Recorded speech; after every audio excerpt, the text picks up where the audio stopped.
Hello, everybody. How are you today? Bo Prosser, Center for Christian Education, Bo in the Beard, www.c4ce.org. So happy to have you joining us today in our episodes of money and money management. Today, we're talking about asking for money with confidence and competence. And as always, I'm joined by my partner, Ruben Swint, the generosity guy. Ruben, thanks for joining in and playing with me again. Love sharing with you, and thanks for your time. Oh, I enjoy this so much, Bo. Thanks for asking. Let's get Uh, with this. Ruben, it seems to me that we are right in the thick of giving season, or at least asking season. And we should be, at this point, becoming confident and competent as we try to figure out how to ask for the right thing in the right way to the right person at the right time. This is the right time. At least I think so. Well, a lot of other people do as well. They've been flooding my mailbox. I went out to the street last week, emptied the mailbox, 13 solicitation letters from nonprofits. Oh my goodness. So if I'm getting 13, your church members are getting around that same amount, and everybody starts asking now. It used to be at Thanksgiving, and now it looks more like it's a fright show with Halloween coming because Man, folks want that giving. They want some support yes, right they now do. till year end. So let's talk about how to be confident, first of all. And you suggest first that we have confidence in the holy. So walk us through this for a little bit, and let's talk about how to be confident that God is with us. Well, I'm glad to. I think confidence is kind of the prerequisite, if you will. You've got to believe, one, that the mission you're asking people to invest in is not only worthy and right, but it's life changing. So, starting with your mission is very important. But secondly, believe that this is probably for you and as a pastor or clergy or other nonprofit leaders, this is a calling to it's from calling from God, and I think you can take confidence from that. Uh, I don't like to refer to God as the first and the best giver because Yeah. we wouldn't be here without God's generosity. And this is a long way from creation, but it's still here and it's still evolving. And you and I now have, because of our faith stance, we're co creators with God in this world. Uh, I think you can be confident because of your faith in Christ, showing us the way to live, treating others as neighbors and with kindness and generosity. And finally, going with you, contained within you, if you will, is the Spirit of God, uh, helping you listen, helping you respond, helping you choose the right words to encourage people to be generous folk in this life. And So, you said a word there that I want to go back to. The Spirit helps us listen oh, because yeah, asking is as much about listening as it is about making a request. that's right. One of my most impactful mentors in the fundraising that I was called to do was Jerry Panis. And he didn't say you go in to ask for the gift. He would say you go meet with the client and you listen for the gift. Absolutely. Absolutely. You listen for the gift. Yes. And we don't know how to do that very well. Our society gives us all opportunity to talk. you know, Which is why we're making videos. I know we're All just talking away. right. But So let's shift gears and talk about this mission, having confidence in our mission. How are we to live into that? well, I think unless your mission somehow is is not, helping, healing, and saving folk, it's a tough ask. But if your mission is focused on people, solutions to their needs, I think it's an easy ask. I think where we get tripped up sometimes if we start out and we think, well, our congregation or our church needs forgiving to increase or to accelerate at the end of the year so we can meet our budget and pay our bills. And, you know, congregations and nonprofits, they don't have a need.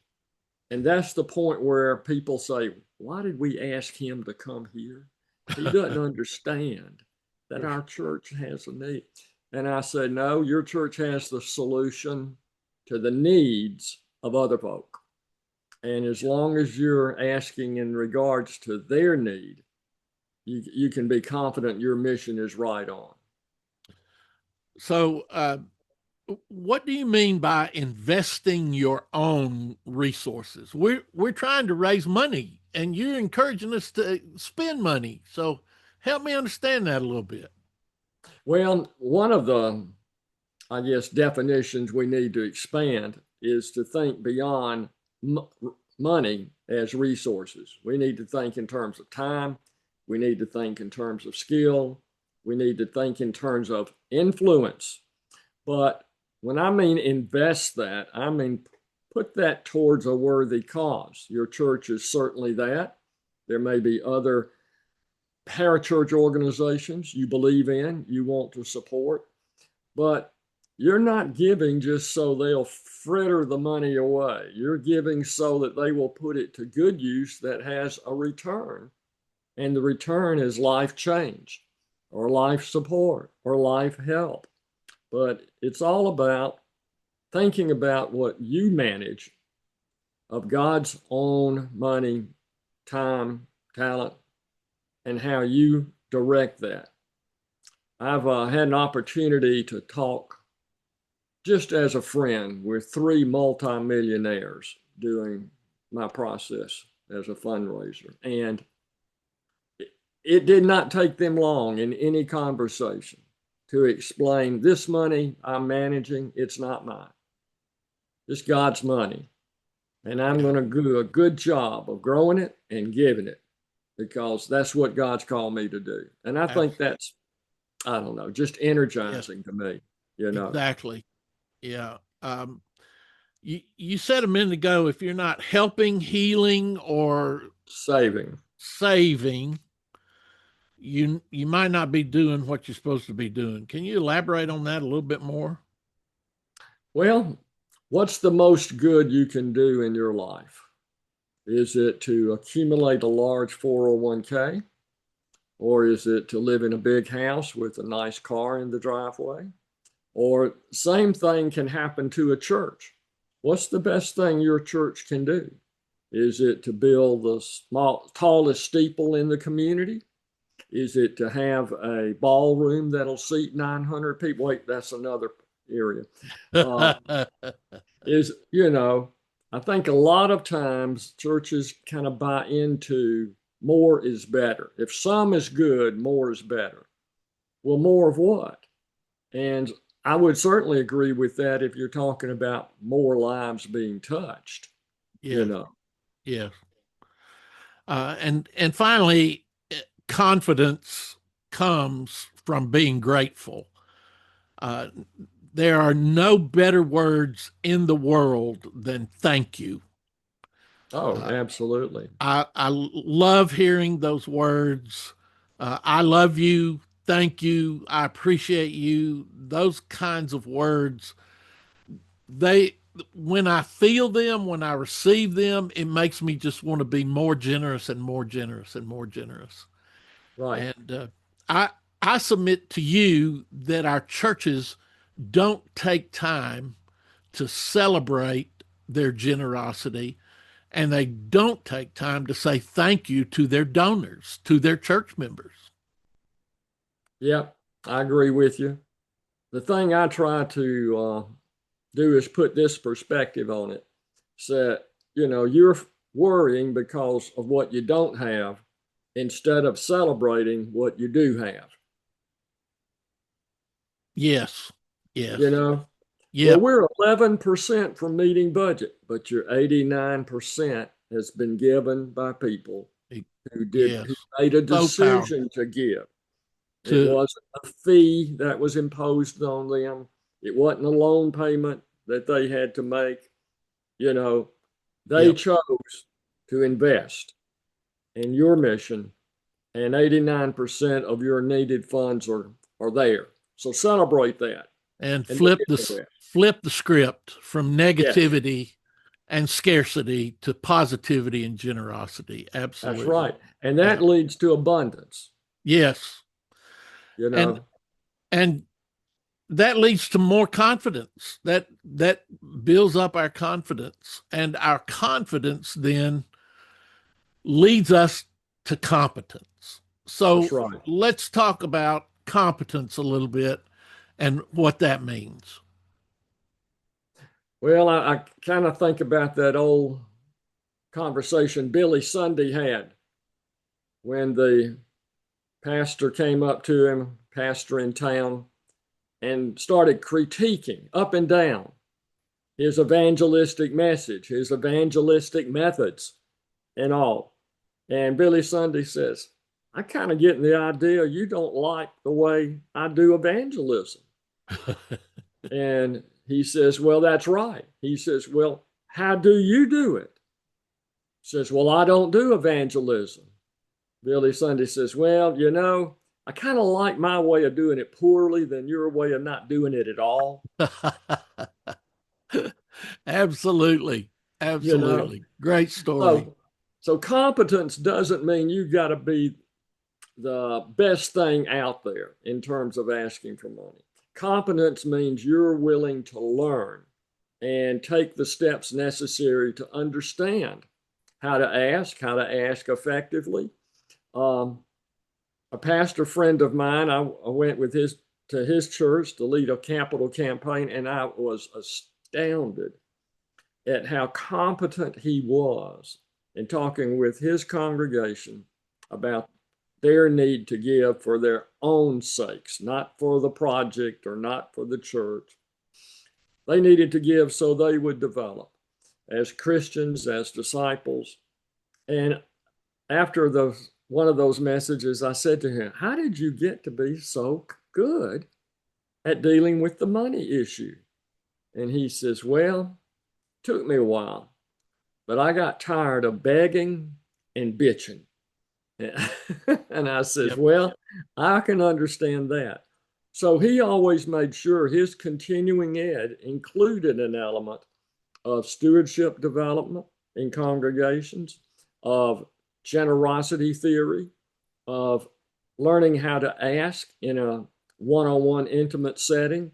And he was extremely good at it.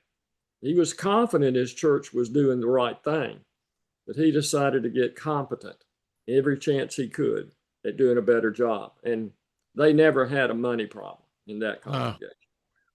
Few and far between, my friend. So asking is really an invitation. And what's the worst that could happen? The worst that could happen is nobody gives, but that's not going to happen. Uh, No, I know, I believe in my soul that God does not let God's church fail. right, Uh, this, congregations are closing by the thousands every day, but those are human decisions, not necessarily spiritual decisions. right, And when we invite people to join us on a journey of grace and gratitude, uh, that's compelling to people. And I found that more people will come and be with us than people who will reject our invitation. sure, sure. And then you suggest practice asking with a trusted partner. How does that work? Well, I have found in my own development that speaking the words out loud and listening to how they sound, saying the question over and over, paying attention to how my voice comes across, especially doing it in a mirror.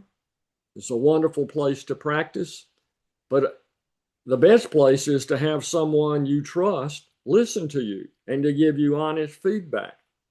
Uh, my wife does that for me. I wish she wasn't so honest, but she's spot on honest, and she has helped me a great deal because she's willing to be honest, and we kind of have that trust relationship that Oh, she's that's all. saying it to me for my own good. Yes. Uh, but the Well, more we practice, you we know, practice our sermons. you know, We practice when we're teaching. We should practice an ask, absolutely, right? And absolutely, so having that friend to walk with us and give us feedback is certainly important. So I'm confident and I'm competent, but there is still scarcity in my congregation. So, how do I get rid of that scarcity thinking, what Neil Jackson used to call stinking thinking? How do we get rid of that and live more into generosity? right. Well, I'm kind of a practically oriented person. I think that we can speak a lot of words and we can clarify a lot of issues and we can talk about confidence and competence, but until we actually do something, we really don't understand, we really don't grow, we really don't get it. So I say if you're going to make a big change or a significant change in your congregation, start small. Don't try to change everything all at once. And one of the most effective ways I know to do that is invite people to give $2. $2. We're going to have a $2 Sunday.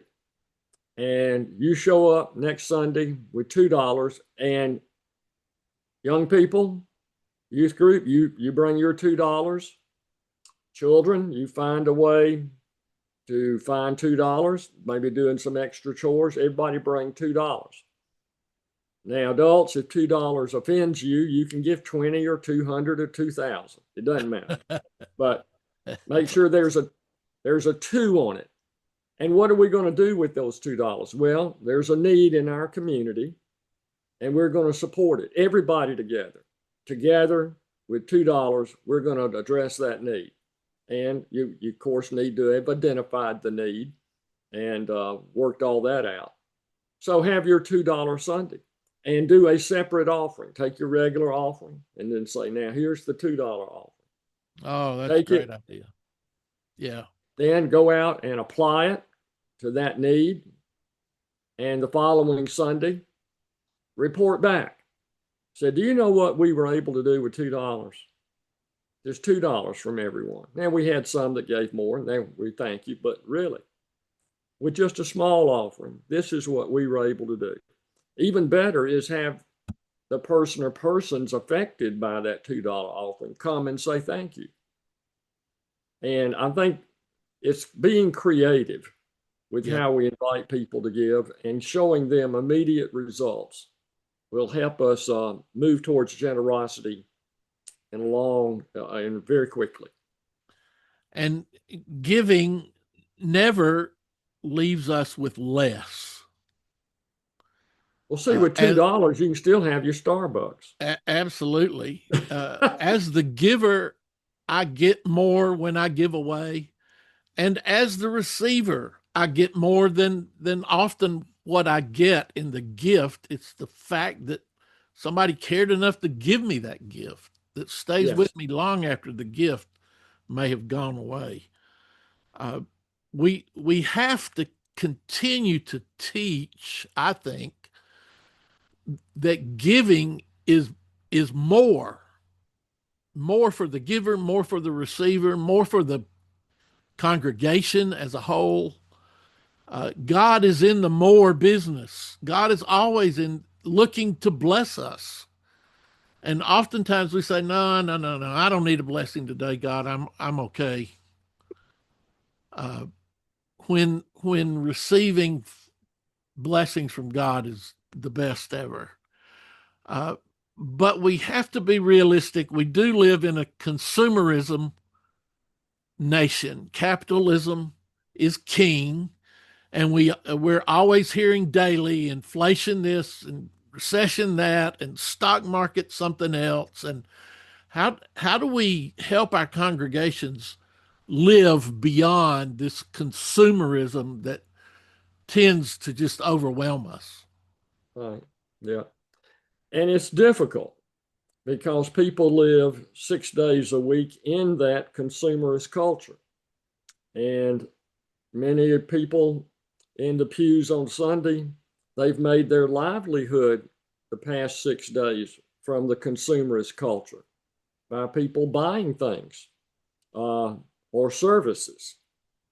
And I guess the real challenge is to remind. Mm, Let's remind ourselves, number one, who we are. mm. We're children of God. Let's remind ourselves who God is. God's the great creator and sustainer of life on this planet. And God has God's own economy that's different from the one we've just been saturated in for the last 6 days. So let's take a moment, deep breaths, calmness, and focus. That's not who we are. That's where we Yeah, have to live, but that's not who we are. This is who we are. This is who God is. And God's economy means that there's more than enough for every good work.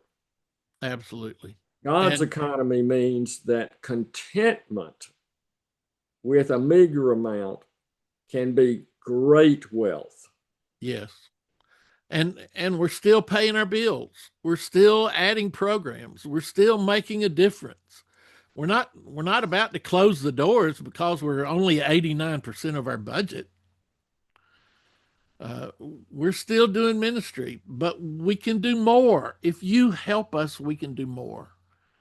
And that's the ask. That seems to me, at least, that's the ask. So, And there are two beneficiaries: one, the people who are served by your church, and then secondly, yourself. yes, yes. People So, are going to unbelievable means to find something worth believing in and something that has meaning for the long run. And there's nothing that produces that any more than generosity. and we teach it and preach it week after week. Yeah. A consistent message of teaching and preaching generosity helps us grow generous givers. The average pastor in America preaches about money one time a year. Yeah. Uh, so we've got to do better. Uh, Passing the offering plate is a learning and worshipful moment. But many of us these days give online. Some churches, even as you come into the gathering space, you just swipe your credit card as you before you go into the worship event. So, how do we continue to make the worship moment, the giving moment, worshipful in our congregations? I think COVID caused the loss of a very important symbol in worship, and that was the loss of passing the offering plate. Mm. Uh, there was always something about that that reminded me, at least, here's a chance to make a difference. Uh, you see the plate going down each pew, it signal this is us doing this all together. Uh, I think churches that stopped passing the plate for good reason because of concern about COVID, they never came back in Yeah, terms of passing. yeah, Everything's giving online or in a box by the door on your way out. yep, So I'm one for bringing the plate back. I think the plate has wonderful symbolism to it, and recognizing the fact that maybe half the folk in worship are not giving through the plate, then change the name of the plate. Let's pass our mission plate and Yeah. take the plate and hold it and just think about who we are, Uh, what we're you called wrote to a do, you you wrote a know. wonderful article for our newsletter a couple of weeks back about holding the plate, and thank you for that. It was just a sacred moment. It Yes, is a sacred moment. Yeah. absolutely. And you also are really good about shifting the language. It's not the offering plate; it's the mission plate. It's not prove the tithe day; it's $2 day. It's not the institution; it's the mission.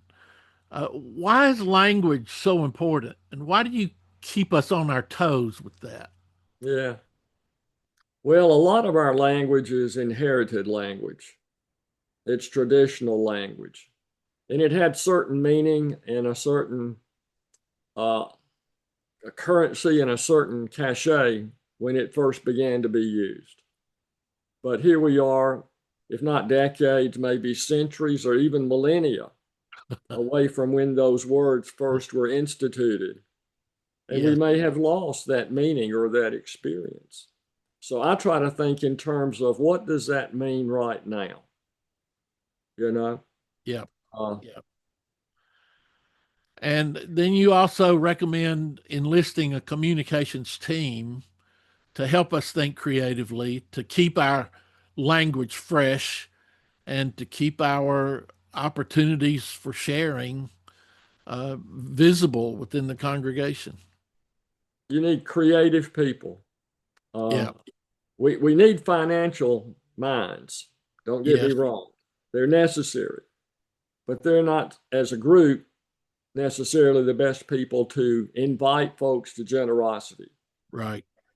And because they have inherited a certain mindset about the general ledger and the two columns, income and expenses, and that's where they're focused. And they should be. We want them to be.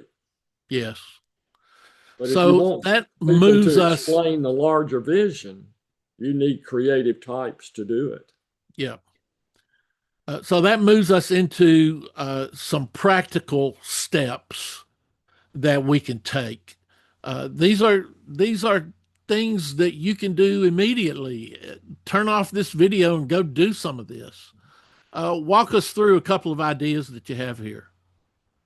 Well, for congregations that still use a pledge card, abandon the word pledge, even if commitment card, abandon the word commitment. Talk about a card that is, in essence, my personal plan for giving. And the reason for that language is that's the most significant behavior to grow giving in your congregation is that people or families together make a plan for their giving. And those who do that give more and they give faithfully. And the more people you can get to think about, pray about, what's my plan for giving through this congregation, the better receipts you'll get. And now Uh, you don't necessarily collect these cards, right? You just you can collect them or you cannot collect them. okay. It's your option. It depends on your culture. Yeah, Uh, the main thing is they have the behavior of planning the giving and they follow through on it. yeah. Okay. What about testimonies? That sounds so last century, Ruben. Oh, it's not. You know, the problem is the word testimony. If we would if we would share the word share stories of Yes, changed lives, yes. you know, and stories the big thing. Right, You know, right. folks are starting podcasts every second, just telling a story. Yep, yep. Yes, they are. And finally, relax and trust God. We're just instruments of the holy, and we're praying that God is using us to motivate our people to fulfill the mission to which God has called us. Right. There's no pressure, or shouldn't be pressure. as we make asks, um, if we're doing it the right way. And what we've shared with folks today, I think, is the right way. So, uh, just a little bit more about confidence and competence. Uh, Confidence in the Trinity, confidence in the mission, confidence in the generosity of God and the generosity of our people. Yes. And then competence is learning, reframing, changing language, and most of all, implementing, and then trusting God's abundance as we ask. So I'll ask you again, Ruben, what's the worst that could happen when we do a fundraising event? Well, the worst that can happen is you will raise some money, maybe just not all that you wanted to. Yep. Yep. That's the worst. You're going to raise money regardless. Exactly. Yeah. You just may not have raised all that you wanted to or expected to. So we've got a few minutes left, and you and I have not rehearsed what I'm about to ask, but I want to role play an asking moment. And you are the fundraiser, and I am a giver in your congregation. So you have come to sit down with me to ask for a gift. Would you be open to role playing that with me? Absolutely. Let's do that. All right. All right. Uh, Ruben, hey, glad to see you. Thanks for dropping by. Come on in. We got some Oreos and Kool-Aid in here, Oh and my gosh. we'll have a snack. So we sit down, and I say, so Ruben, what brings you by today? Well, Dan, I came by today to talk with you about how things are going. I noticed that there was this big article in the paper last week about your business, and you had just landed a huge contract, which means you're going to need to build more space and hire more people. And I just came by to celebrate that with you. You must be feeling really good right about now. I am over the moon with how our business is going, but I have to tell you, it's not my business; it's God's business. I'm managing the resources that God has given me to the best of my ability, and trying to make a difference in our work. Well, you are making a difference, not only through our church, but through your business. And I hope you feel like that's kind of an ordained calling for you through the business that you have and the influence you can be in so many people who are already there and others who will come and join with you. Uh, this is an opportunity to think not only about, you know, how God's blessing you at this point in your life, but also how you can be a blessing to others. And I would encourage you to think about that and pray about that. It may be through a special assignment at our church, or it may be through a special gift you want to make, or it may be a special opportunity to go and minister somewhere beyond our church, even outside our nation. But this is the time that I would encourage you not only to celebrate what you have, but to celebrate the opportunity to be generous, maybe in more ways than you even thought possible. Well, my wife and I have talked about that, and we want to be generous first to the church. The church has meant so much to us for over 20 years, and you have meant so much to us as our pastor. And so, how can I help? What can we do to help the church? Well, right now we're in a good spot. We are funding all the ministry that we can, but we really have continued to uncover needs in our community that we never thought were present. So we're going to have to kind of make some strategic decisions about how we formulate some new ministry to the community. Mm. and that will require some dollars.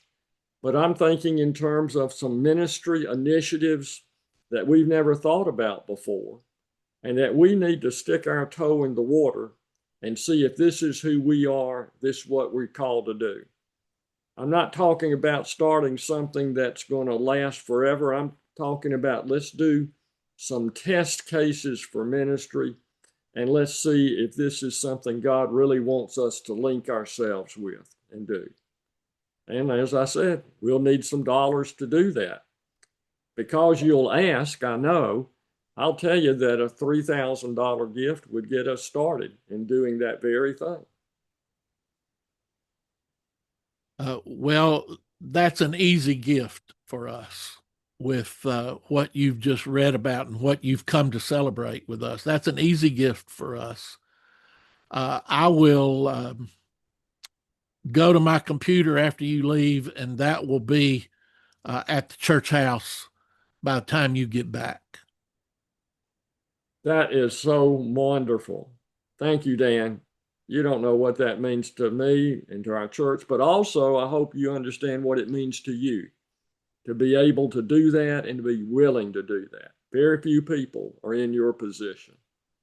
Well, we're excited about what can happen. Let's take this money and have some fun with it, see what God does with it, and then you and I'll put our heads together for what we do next. Amen. I think that pleases God. All right. That was a fun. That was fun. I'll tell you my millionaire story. Um, I had a friend call me and ask me to go to lunch, and we met for lunch. He is about 62 years old. He is the accountant for Coca Cola, lead accountant for Coca Cola. Uh, every 3 years, the lead accountant has to rotate off to give them a break, but also to make sure that accounting principles are being followed and everything is good and doing right. On his off years, Coca Cola had an office for him at their headquarters, and he would come in and check the accountant who was filling his seat. So he was no slouch. We sat down for lunch, and he said, Bo, I'm 62 years old. I've just gotten my bonus from Coke. It's it's mid seven figures. I don't want to scare you with that money. I'm not bragging about that money. I'm telling you what's happened to me because I have a question. And I said, okay, we know whatever your question is. He said, I want you to teach me how to tithe. Ah, And the rest of the lunch, we talked about where his money might could go to be put to good use. Of course, the church was the first place, but we talked about beyond the church because there's no way we could have handled a tithe of a mid seven figure yeah. gift. Uh, but it was the most inspirational day I've ever, one of the most inspirational days I've ever had. Oh, it has to have been. And Yes. a year later, he called and asked me to go to lunch again. I said, I'm not sure. I'm not sure I can handle another lunch. And we went to lunch, and he said, almost a year ago, you and I had a conversation. And today I finished my first year ever of tithing. Oh, my. And I just wanted to say thank you. Uh, it was amazing. And that was definitely a day of relying on the goodness of God to Yes. bring forth what could happen. Buddy, we could talk all day long about this subject, but I'm just so grateful for the time you've given me today and for the time that we're sharing with our viewers, people who are participating with us. I just love the library we've built around Oh, yeah. money and generosity.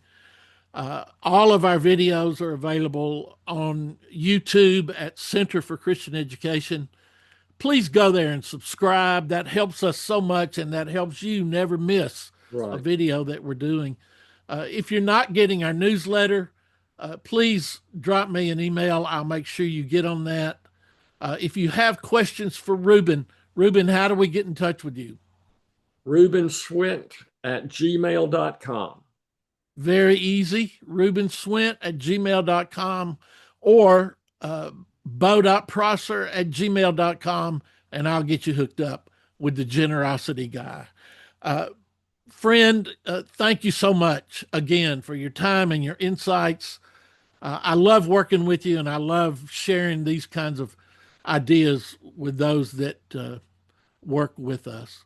So thanks again for joining me. Give us a holler at the center.